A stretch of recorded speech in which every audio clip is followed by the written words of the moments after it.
Hello amigos, welcome to Happy Hour, a mini-series brought to you from behind the herd. This is our time outside of the main podcast to interact with each other. I have a shit ton of things to say and no friends to listen and annoy, so grab a drink and join me for Happy Hour. So I think thanks to this COVID-19, something super interesting is about to happen in the restaurant scene. And hear me out before you call me crazy, right? So here's my crazy idea. Assuming this quarantine lasts a lot longer than they're telling us, right? So let's say we're September and we're still quarantine 2020. No one's allowed to leave still, and it's still, we're in the heart of it, right? Do y'all think that the drive-ins make a comeback? We're already bringing back popular trends that our grandparents and our parents grew up on while they were youngins. So why not? The drive-in is a super simple concept. If you do it right, alone, or let me go back. The drive-in by itself isn't sexy. It isn't appealing. There's no reason why it would make a comeback, right? But let's think about this. Right now, in this COVID-19 world, we are driving up to our favorite restaurants and we're waiting for food that takes about, depending on what you order, 12 to 20 minutes to come out. And we practically are sitting in their parking lot, completely isolated with nothing to do. Now imagine this. You pull into the newest drive-in in your neighborhood, okay? You're finally breaking the quarantine and you're taking that cute girl that you've been texting and or bumbling or Tindering or whatever the hell you want to call it. You've been chatting some girl up and you're finally taking her out on a date and you want to go to the newest drive-in. This is post-COVID-19 world, okay? Here's a scenario. You pull into this fancy brand new drive-in. You pull into your little spot. There's a little kiosk system or like whatever McDonald's has going on, the electronic system where you can place your orders. So you pull in, you order a Bud Light, you order a margarita, you scan your ID because it's got the scanners that, a lot of your grocery stores and gas stations have. You scan your ID, prove you're 21 years old, somebody walks your drinks out to you. The two of you are drinking, you're having a good time, you're talking, and then you hear your stomach rumble. So you're like, shit, I'm hungry. Now, you place your order, and you sit and you wait. Somebody walks the food to the car. There's minimal contact, but you're still chatting it up with your lady, right? Now you decide to pass the dessert portion because you might get lucky tonight. So you don't want to have to be spending your time on the toilet. You want to spend your time in the bedroom. So you're done. You close the checkout. All you do is turn to the machine. You put your credit card in, your ticket prints. Somebody comes, takes all your trash, disposes of your trash for you. You can leave a tip if you want to on there. And you put your car in reverse and you take your ass out, right? Now that alone isn't going to do it.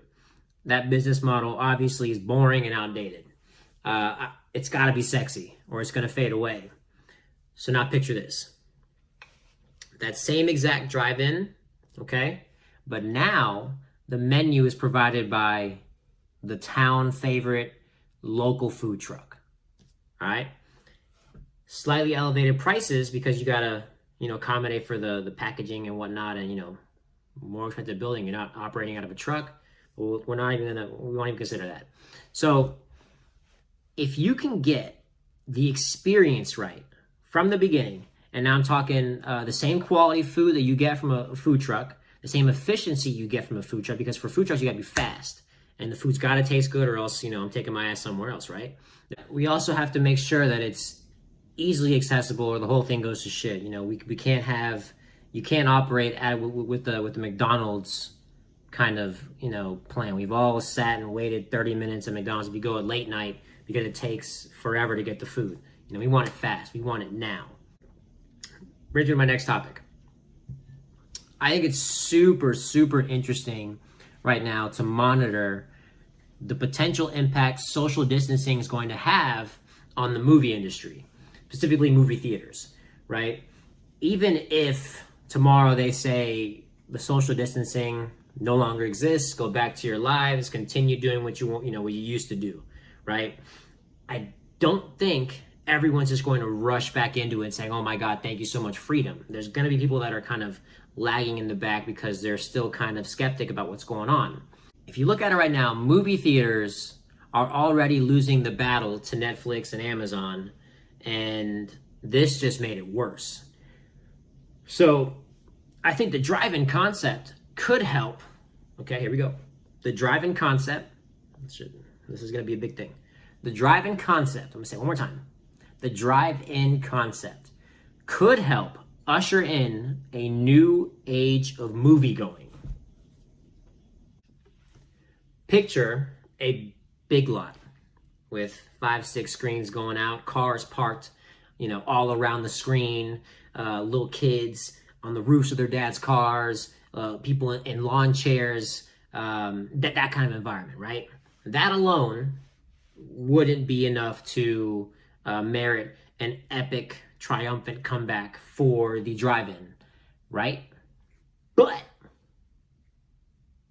take that same drive-in with all the cars and you throw 5 of the baddest food trucks in town, 5 of your best food trucks. You contract with them. You guys are here, X amount of days when we play these movies at our busiest times. Now you got something, okay? All these food trucks potentially could be offering curbside service, okay? And alcohol. That's the most important thing. You got to have the booze.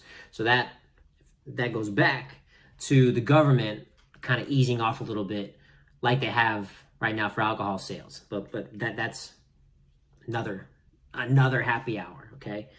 Now, not only can we social distance and enjoy our favorite movies, but we get to do it while eating some good fucking food, okay? This isn't your crap food that you get at the AMC. This is the real deal. Here in Atlanta, I think one of the most famous food trucks is the Blaxican. That guy can crank out, first of all, his mac and cheese is freaking phenomenal. But his tacos are amazing as well. Everyone knows the Blaxican, right? So imagine somebody like, his food truck chilling out, offering curbside service and curbside margaritas and Coronas and Modelos and whatever the fuck you want to think about. Them bringing that to you while you're enjoying the movie, the new Frozen with your daughter. That's beautiful. That is a concept I can get behind because, if you think about the trends, we're kind of already going, towards the retro everything, right? I don't know. Something to think about. I think it'd be really cool. Does this mean the food truck model gets altered to accommodate social distancing and maybe have a triumphant partnership with the drive-in theaters and the drive-ins, I don't know. I'm really digging this retro vibe. I'm all about it. I'm 100% for it. So, if there's anybody out there that's been thinking about going with this drive-in model or, deciding to buy a huge lot and to bring the drive-in back and to kind of keep us in this social distancing era a little bit while we go through movies, because I think right now it's going to be super hard to convince a mother of 2 that her children are 100% safe sitting next to a room full of complete strangers and watch a movie.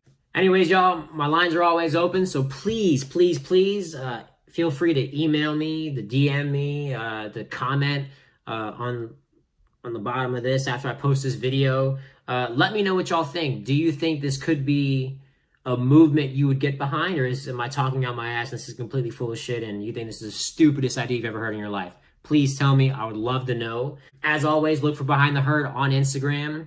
We'll slowly be posting on LinkedIn. So be sure to make sure you follow us on Instagram so that you can see where I'm posting the podcast. If you liked what you heard, share it with your friends. Let's start a conversation. I would love to respond to as many people as I can to make sure that, we're all learning and we're all exploring and sharing ideas together. I think in this industry, we're all one big happy family. Front of house and back of house, we've all got great ideas. We all just want to talk. We all want to be heard. So Behind the Herd is a place for you to be heard. Thank y'all so much for joining me for happy hour. I look forward to doing this again with you soon. I'm Louie Q. Don't forget to follow Behind the Herd. You'll have a great rest of your evening.